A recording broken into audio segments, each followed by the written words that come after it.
Hello YouTube, this is Froogle. Merry Christmas. There is a new aircraft from A2A Simulations, that being this, the C182, or to give it its full name, the Accu-Sim C182 Skylane. The third in A2A Simulations general aviation aircraft, the previous two obviously being the 172 trainer, the Cherokee, and now this. This, my friends, I'm going to give the whole plot away. You don't need to watch the rest of this video or the other videos. This is a superlative aircraft that you need to go and buy. Now, I'm recording this quite late at night. Scott at A2A was very, very kind and generous and sent me over this the night before release, which is how the video came out, pretty much the same time that the product did. So this is the first impressions. I have about 3 hours in this, not a great deal, but I've spent 3 hours in it, flying it around, stalling it, spinning it, exploring it, looking at all the features, and I can honestly tell you I am in love. One of the questions that I know I'm going to get asked quite a lot is, what is the best A2A aircraft? Should I get the 172? Should I get the 182 Skylane here, or should I get the Cherokee? There is no good answer to that. I'm still very much in love with the Cherokee, more than the 172, which is an amazing aircraft. This, I don't know, I need to spend a few more hours with this, but from first impressions at least, this stands a really good chance actually of beating the Cherokee as my favourite single-engine GA aircraft of all time. I'm exploring the outside here. I'm going to take my sweet time with this video. It's probably going to go into 2 or 3 parts, just because I don't want to put up a 3-hour video on YouTube. There is a lot to cover, and first I think the most important thing to cover is all this. Look at this. Look at this. Mike at A2A Simulations has done an outstanding job with modeling this. Now, I'm flying this in FSX. I think the Cherokee I did in Prepared, and a few people commented that they don't have Prepared, so why am I covering Prepared? Well, you know, I actually have both. I still somewhat actually prefer FSX in some respects, and I know many of you are FSX pilots as opposed to Prepared pilots. So this first impressions video is going to be all in FSX. Just know that you get the same aircraft in Prepared, but with the added bonus of better lighting, better reflections and shadows and all that good stuff. But you're going to see when I start flying this. I honestly did not think that FSX could go much further. You all know my feelings about FSX and its limitations as regards aero modeling and aerodynamics and stuff. And it's not, I don't believe it's that good or as good as X-Plane. And then something like this comes along and just makes me go, okay, perhaps there are still legs on FSX. Perhaps it does have a lot more depth than I give it credit for, and that's after flying it since the day it came out. Anyway, Cessna Skylane, it is bigger, it is heavier, it has a longer range, it is slightly faster than a 172. If you go to a flight school, I've been to flight schools, I've done flying lessons, I am not a qualified pilot, but I have got a few hours under my belt. This is the aircraft I always wanted to rent. You know, you get to the school and they have the list of aircraft that you can take out, and they're all battered and bruised, and there is always a 182 Skylane there which just looks pristine.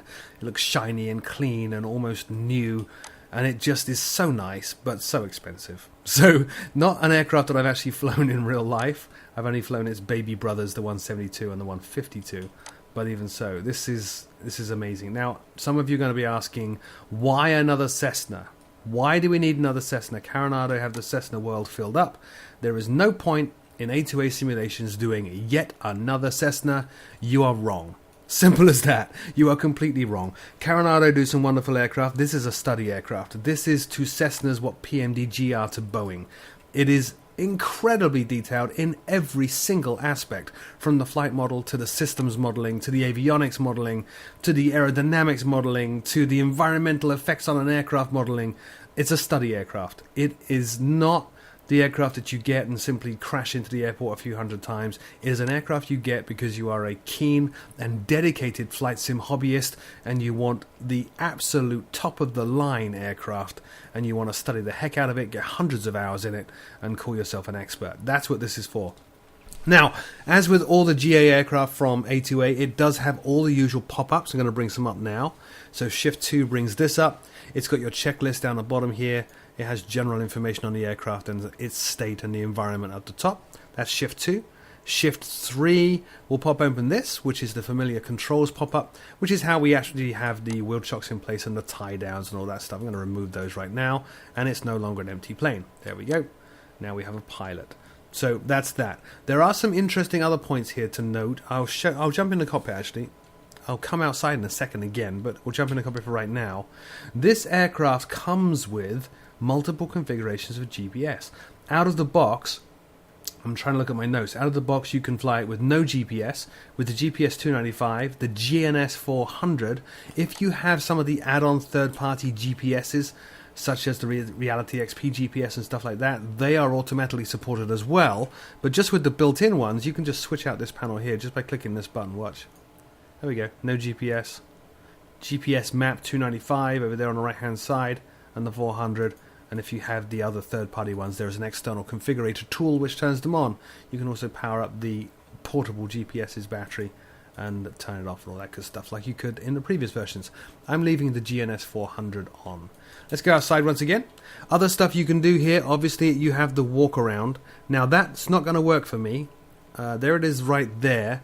I use Track IR. I haven't actually tried the walk around here because I use Track IR, and traditionally if you use Track IR, this walk around feature of the A2A aircraft, you need to do some tweaking to get it to work, which I don't normally do. No, it doesn't work. Okay, that is not A2A's fault. It is easily tweaked. There are posts all over the forums about how to do that with the previous aircraft. They apply to this one as well, but there's a full walk around. And as always, Shift 7 will go and drop you into the hangar, where you can do all sorts of maintenance. So this is in beautiful shape, despite me flying it for quite a while. I've actually got more time on it than that, but you can reset the time, which I did. I had an incident. We won't talk about it. You can remove and install the engine heaters. It actually says remove engine heater there. It's okay. So you can install or remove the engine heaters fairly well. You can put flap seals in, just like you could on the 172, making it a little bit more aerodynamic and filling in the gaps when the flaps extend. You can add and remove main wheel fairing, nose fairing. You can change from a 3-bladed prop. I like the 3-bladed prop to a 2-bladed prop if you're feeling adventurous. I'm not. We'll put the 3-bladed back on. You can change the battery. You can change the tires. As we've seen with the other GA aircraft from A2A as well, they have entered into sponsorship deals. So you're going to see here brand names like the RG2415M and the 11M are brands of battery in the real world, as are Airhawk and Airtrack tires. If we go into the engine here, we have Champion oil here, Champion filters here, Phillips oil over here. Everything is very realistic to the point that, let's talk about oil. Oil viscosity, oil pressure is actually now affected by the oil viscosity or the oil's thickness. The oil thickness in turn is affected by its temperature. So warm oil on a hot day in a cold aircraft will flow a little bit better than not so warm oil up in Alaska somewhere. That is all modeled. Its effects on the engine are completely modeled, completely realistic, and absolutely astounding. So all that good stuff, all the things that you have come to expect from A2A are in here, and then some. It is pretty crazy. There's also a load manager, as always, Shift 4. Let's pop that open. So if you want to see what is it like to fly a Cessna 182 with you in it, you can go and set your weight in here. If you want to fly it with your wife, girlfriend, or significant other, you can put them in here, put their weight in, and you can get an accurate depiction of what this aircraft feels like with those people in. Now, I know you can do that with other aircraft too, and the reason I'm laboring the point is, once again, this is a study sim for students. It is incredibly accurate, incredibly detailed. It really, everything I'm saying is absolutely correct. You really can find out. This is the most realistic simulation you can get on the desktop of a Cessna 182 Skylane, bar none. Okay? So you can really go to town with configuring it however you want and doing all sorts of lovely stuff. Anyway, I have some scenery flickers in the background. I'm not sure why that's going on. This scenery, by the way, is Orbex's, I forget where I am, Palm Springs? Orbex's Palm Springs recently came out. That's where we're flying from in California. Lots of mountains, lots of desert. Anyway, I can't stop looking at this from the outside because it just looks amazing. We're going to do the whole first part of the video just looking at this going, wow, we're not. Let's get in the cockpit. So here we are in the cockpit, and as always with these things, tons of stuff are clickable and workable, and the animations, look, let me show you the animations, because I want to get onto level of detail here. Let me close this door. So I click on that. Door closes, handle goes down, and then locks with the right sound at every point of that animation as well. Right animation, right sound, everywhere. Amazing, amazing, amazing. We like that. I've set up some passenger views, which I never normally do actually with EasyDock. So there's the rear passenger. That's their view. Look at the modelling down here. This looks like brand new leather. It's incredible. Notice that there are headphone jacks back here as well. There are also headphone jacks in the front, as there were on the Comanche and the 182. They're down here. They're kind of hidden out of sight. Down the bottom here and down the bottom over here. Plug those in. They'll subdue the sound of the engine, giving you an easier ride and making it a little bit easier if you're dealing with an online air traffic control service like Pilot Edge or IVAO or even A2A. Anyway, this is one of the things I don't like. I'm currently holding the trimmer on my yoke. Look how slow that is. That's probably one of the only things I dislike about this aircraft. And in fact, all A2A aircraft is the trimmers are very, very, very slow. It's a big deal in this aircraft though because it is such a heavy aircraft. Now I'm actually flying this. I got a GoFlight Pro yoke in for review, so I'm flying it with that. That is a heavy yoke. So a heavy yoke, it's a heavy aircraft. A2A do a great job of relaying the weight of the aircraft to you in how it handles. You need the trimmer to work, and you need it to work a heck of a lot faster than it currently is. A2A, that's the only thing I want you to change. Speed that up. If I hold the trim button down, I would really like that over time to start accelerating faster and faster. That would be amazing. Other than that, well done. Let's go and look at the dashboard here. All 3D instruments. Now, what do I mean when I say 3D? I say that quite a lot, 3D instruments. What I mean is these needles are 3D objects that are floating above the 3D surface of the dial. They are independent objects. You're not looking at frames of a pre-drawn animation when these move. They are animated three-dimensional objects. So full 3D dials here, as you would expect. The level of detail in here is just as sublime as it is outside. Really, really, really, really, really good. Let's go on over here to the avionics stack, because a lot of people miss this with the Cherokee, and miss this with the 172 as well. This is important. Pay attention to this bit. These, other than the GPS, which is a face on the FSX built-in GPS, to be honest, unless you get something like Reality XP, but these here. So the KX155A from Bendix King, radio stack, that's COM1, NAV1 up here, and here. And the KR87, also from Bendix King. And the KT76C from Bendix King. And the KAP140 from Bendix King. And the KN62A from Bendix King. All of these are in themselves accurate simulations. If you want to find out everything this radio set can do, go to Bendix King's website and download the manual for that model, KX155A TSO, and you will get a complete set of instructions on how this one in the simulation works. It's that accurate. You can use the channel button and set up preset channels, which you could do in the 172, which was amazing. So you can pre-store all your ATC frequencies and then quickly bring them back rather than having to tune them in. You can tune with the mode button. You can bring this up to elapsed time, distance to something. Distance to something, distance from something, the radio which you're following. You can bring up the little needles down here showing you if you're on course, off course. Amazing stuff. Really incredible stuff. Accurate, complete simulations of each element of this radio stack. That's the level of detail that A2A have gone to with this. That's why I'm somewhat gushing. It's incredible. It really is absolutely incredible.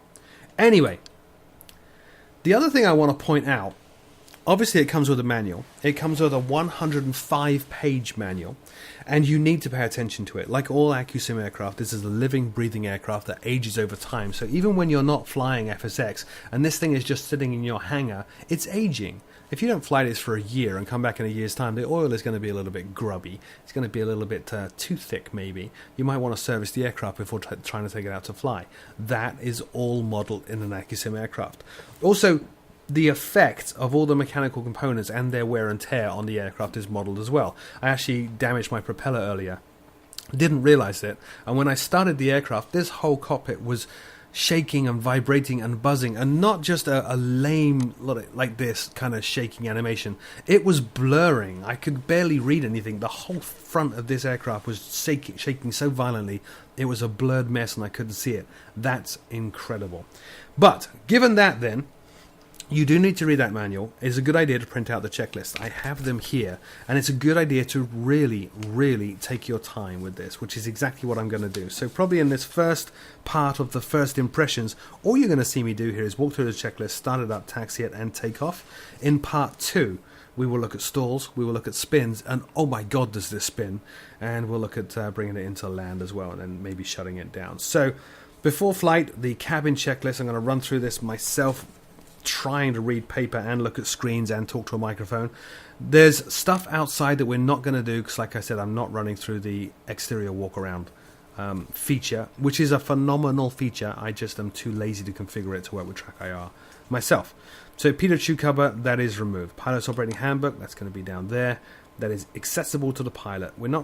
We have checked the weights and balances. We did that just now. Parking brake is set. Be aware the parking brake on this is hard to find. Look, when it's in, it kind of buries itself underneath this lip. It can be a little bit tricky to dig out. It's there. Control wheel lock has been removed. I turned the yokes off because I want to be able to see all the switches, but we can see the control locks have been removed. Ignition switch, that would be the key. That is all the way off. Avionics master switch is off. Now we're going to turn the master switches. There are 2 of them because in the 182 there are 2 buses. So we're going to turn those on, like so. Fuel quantity indicators, we should be running near full tanks, which we are, so they're good. The avionics master switch can now come on. Listen for the beeping. So that's good, and if you were to turn the sound up really, really loud, there is an audible whine from the cooling fan as well. We'll now turn the avionics master switch off. Static pressure alternate source valve is closed. We're not going to mess with that. The annunciator panel, we're going to put that into test to make sure everything lights up. Press it, hold it, and move the mouse up. So that's flashing the way it should, and after about 10 seconds, they should hold steady.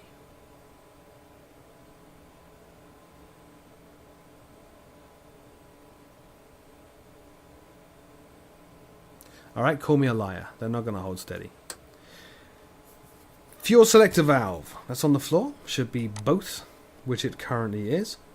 Flaps, we want those extended just 1 notch, make sure that they're going to come down. Look outside, there they go. All animated or reflections moving as well. Stall warning system, we can't check that. Pitot heat, we can't check that either, but we will cycle it on. And now cycle it off. So with all that done, 2 master switches now can go off. We check out trim controls are neutral. They are. There's a elevator trim here. There's a rudder trim here. There, sorry. And baggage door, that was locked and closed from outside. So that is the cabin checklist done. Our next check then is the before starting engine checklist. So let's reset my view. Pre-flight inspection, we'll say what we've done that. I actually just flew it. It's inspected just fine. Passenger briefing, well, here we are in... Again, forgotten where I am, Palm Springs. We're going to take off from runway 31. We're going to fly out that away. And once we get over the desert, we're going to practice some stalls and spins, then come back and land again on runway 31. Seatbelts, we're not using them, so we'll say they're good. Brakes are set. Circuit breakers all work. They are all checked in currently. That's all of those there. And all of those all the way across here. Notice there are click spots on many of these. They do work. Avionics master switch at this point, we need to make sure that that is off. We need to make sure also while we're here that all of our electrical equipment is off as well. I did just run through that, but we'll make sure. So GPS is off, Common Nav 1 is off, Common Nav 2 is off, this is off, this is off, everything is powered off. So we've satisfied that element of the checklist as well. Cow flaps need to be opened at this point. The 182 has cow flaps, the 172 didn't. There are a number of differences in the cockpit actually between the 182 and 172. This is one of them. So cow flaps are open. The other one obviously is this. We do have a prop control, which you don't have in a 172. And then aside from that, we also have some new dials down here, like this fuel flow gauge. Don't have that in a 172, or manifold pressure. You need to manage manifold pressure with RPM in an aircraft like this when you're in the cruise and in the climb. So avionics circuit breakers all in, fuel selector valves, both cowl flaps are open, everything is done. Before starting engine checklist complete. Now our next checklist is obviously the starting engine checklist. We're going to start with the battery today. First thing we want to do, and it's not on the list, is we're going to close the doors. Because if you happen to have a finger out here and this propeller spins up a little bit too fast, the backdraft from the propeller can cause the door to slam and remove your fingers. So let's close the door. We'll leave the window open for now, just so you can hear the sound. So that's good. Now, throttle. We want to crack the throttle. Well, let's change my view. Incidentally, I've done a full set of EasyDock views for this, and I will be putting them on the Froogle Sim Facebook page. So we're going to crack the throttle about 1/4 of an inch. That feels about right. Propeller, we're going to set that to high RPM, so that's all the way in.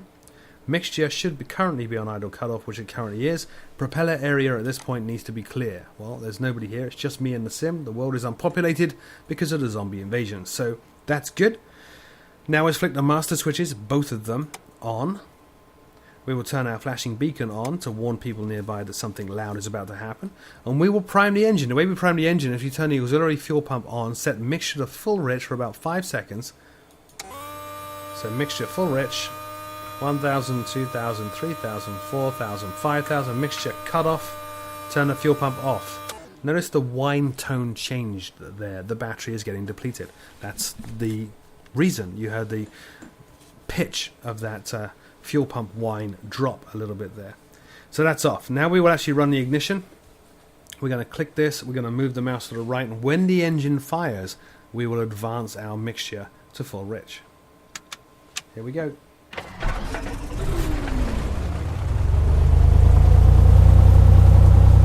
So full rich now. It's quite loud in here. The window is open.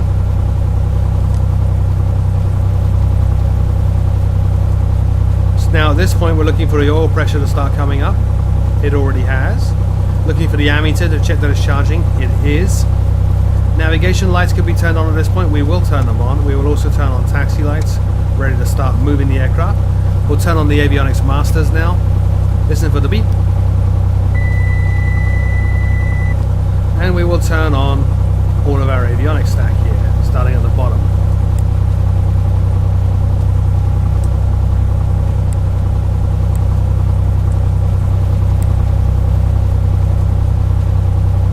Now I do want the engine to warm up a little bit. I'm going to retract my flaps first, and then what I'm going to do is going to bring the power up to about 1200 RPM and then start leaning the engine out so we don't foul the plugs. Listening closely. No, that's too much. That'll be it right there. We'll just sit here and let it warm up. We have a CHT dial in the 182, which we didn't have in the 172 as well. Looking for that to start rising a little bit. And while everything is starting up, let me go back to the main view. Let's close the window. Hear that whoosh of wind. We'll plug in our headset, which noticeably subdues the engine sound, as it always has. A wonderful little feature in the A2A aircraft. And what we will do before we go anywhere else is we'll tune into ATIS. I'm using Active Sky Next here, so we'll pick up the ATIS to find out what our barometric pressure is.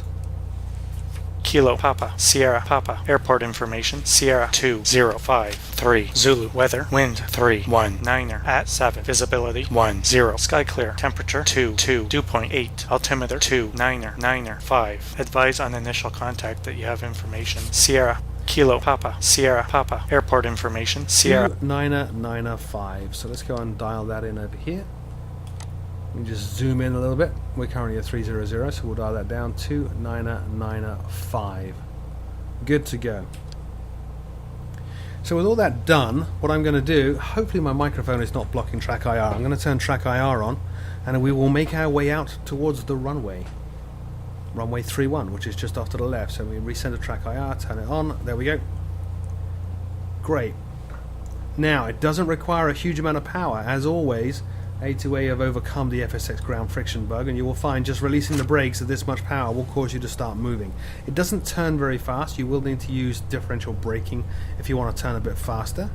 Although the Cessna manuals do recommend you go easy on the brakes as much as possible. So it's going to take our time here. Like I said, don't rush this aircraft. This is like a fine red wine. I like Chianti. It's like a very finely aged Chianti. Take your time.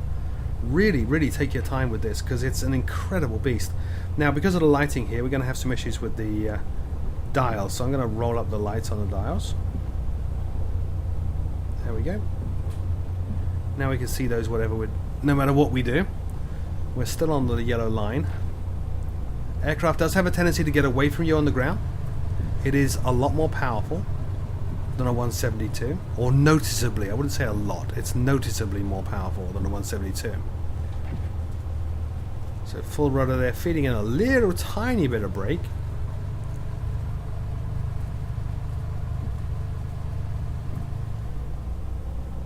As we approach runway 31 right. Now we're going to go and do all our run-ups here. So braking. Don't go less than 1000 RPM too much. Try to keep it at 800 or above. I did go a little bit less there. I'm going to put the brakes on.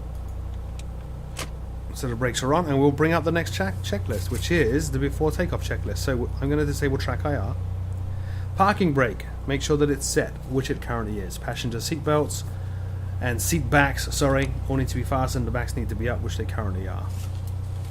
I gotta move my hands a bit so I can see this. Cabin doors need to be closed and locked. They are. And they are. The windows are closed and locked as well. Flight controls need to be free and correct. So I'm going to turn my flight controls back on here so you can see them. I will leave them on for the flight. This is a very manual aircraft. It has a very capable autopilot, but you're missing out if you use that. I haven't used it yet. Fuel quantity, we're still full on both tanks. Mixture at this point can go full rich. There it goes. Fuel selector both. Valve, we will recheck that it's on both. Rudder and elevator trim, we're on takeoff for the elevator. Rudder is neutral. Set the throttle now to 1800 RPM. Now I'm actually going to turn the yoke off at this point because we need to see that dial. In fact, I'm going to change my view down into that view. So 1800 RPM. So that's 16, 17, 18. Now I did the mag check earlier and I actually screwed it up. Hopefully I don't do it again. If I do, please forgive me. So we're going to drop it down to the left mag. Watch for the dip in RPMs as we do this. No more than 175, so we're good there. And back onto both. Let's go down to the right one.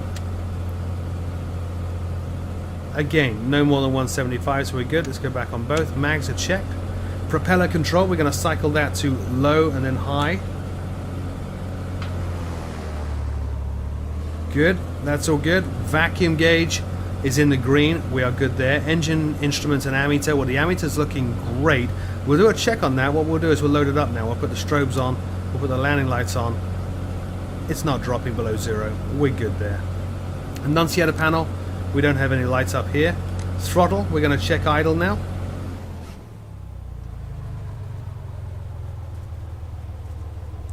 No shaking, no vibrating, we're not stalling. We'll bring the throttle power back now to about 1000 RPM. Which is going to be about there. Strobe lights are already on. Radios and avionics are set. We're not using the radios or the avionics today. I've already set a heading, which is my runway heading, here. Autopilot we're not going to be used. Cabin windows are closed and locked. Wing flaps are up, so we're going to put those down for takeoff. And at this point I will turn the transponder on. We'll make sure our cow flaps are still open. The final thing is to release the brake, line up and take off. So, check that we're clear on the right, clear on the left. Brakes can come off now. Let's line up on the runway. We're going to go full power. We have flaps out, so we're going to be climbing at about 70 knots until we retract the flaps. Then we can climb at 80 knots. Our best rate of climb is 80 to 75 knots. And because of the increased power and the incredible amount of lift from those two high wings, you're going to see something quite surprising. This climbs like nothing on earth. It doesn't climb like a Cessna 172 at all. It's quite a bit different. Alright, so we're lined up now. Here we go, full power. Feet on the rudder pedals. Try to keep us square.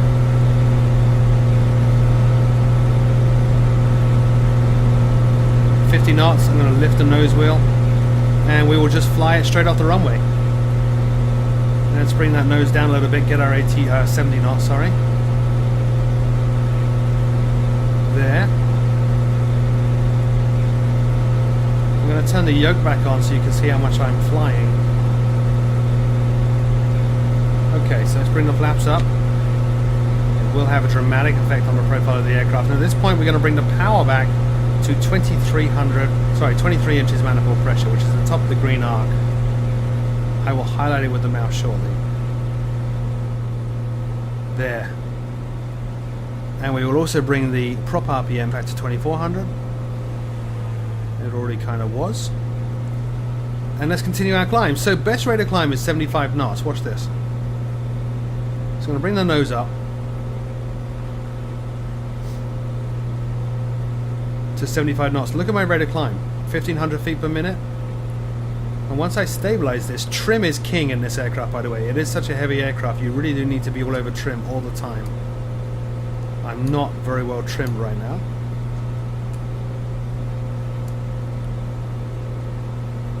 There we go. A really quite healthy rate of climb. Really quite staggering. So let's turn back on the reciprocal. There's a lot of desert behind us. We're going to use that to practice some maneuvers. But while we're up now, we might as well turn the landing lights off. We're going to leave the taxi lights on to increase our visibility. Oh, before I turn, let me show you this. One thing I love about the A2A aircraft is they've really nailed the slip. A lot of aircraft makers in FSX don't really get that slip indicator. This one, the turn coordinator and the slip ball working properly. A2A do.